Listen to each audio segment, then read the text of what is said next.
குமரி மாவட்டத்தின் வளங்களை கடத்தி செல்றதுல எந்த சிக்கலும் வந்துடக்கூடாது. அப்படி கடத்தி செல்லும் பொழுது ஏற்படக்கூடிய விபத்துகளை குறித்தோ மரணங்களை குறித்தோ மக்கள் கேள்வி கேட்கக்கூடாது. மறுபக்கம் திமுக காங்கிரஸ் கூட்டணி ஏன் கிறிஸ்தவர்களை பிளவுபடுத்தி வச்சிருக்காங்கன்னா, திமுகவினுடைய மறைமுக கூட்டாளியான குஜராத்தை சேர்ந்த அதானிக்கு கேரளாவுல துறைமுகத்தை கட்டுறதுக்கு அவர்களுடைய சட்டப்பேரவை சபாநாயகர் அப்பாவு அவர்கள், முன்னாள் எம்பி ஞான திரவியம் அவர்கள், இப்பொழுது இருக்கக்கூடிய மாவட்ட செயலாளர் கிரகாம்பல் அவர்களுடைய கட்டுப்பாட்டுல ராதாபுரத்துல செயல்படக்கூடிய 100க்கும் மேற்பட்ட கல்குவாரிகள்ல இருந்து கற்களை எப்படியாவது எந்த பிரச்சனையும் இல்லாம அதானிக்கு கொண்டு போய் கொடுக்கணும். இதனால ஏற்படக்கூடிய சுற்றுச்சூழல் பாதிப்புகளை குறித்தோ இல்லைன்னா விபத்துகளை குறித்தோ மரணங்களை குறித்தோ மக்கள் எந்த கேள்வியும் கேட்டுவிடக் கூடாது அப்படிங்கிறது தான் இவங்களுடைய உண்மையான நோக்கம். தொடர்ச்சியாக கனிம வள கடத்தல் லாரிகள்னால விபத்துகள் ஏற்படுறதுனால மக்கள் அரசுக்கு எதிராக திரும்புறாங்க. இப்படி மக்கள் அரசுக்கு எதிராக திரும்பும் போது எங்க நம்ம அதானிக்கு கல் கொடுக்க முடியாம போயிருமோ அப்படின்னு சொல்லிட்டு பாஜகவும் திமுகவும் காங்கிரஸும் இணைந்து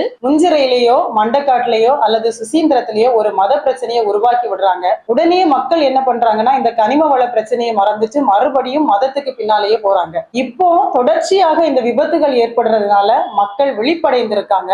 உடனேயே எங்க அதானிக்கு நம்ம கல் கொடுக்க முடியாம போயிடுமோ அப்படின்னு சொல்லிட்டு பாஜகவும் பிரின்ஸ் எம்எல்ஏவும் இணைந்து ஆசாரிப்பள்ளத்துல இருக்கக்கூடியதான சிற்றாலய பிரச்சனையை கையில எடுக்க போறாங்க. இதுதான் தொடர்ச்சியாக இங்க நடந்து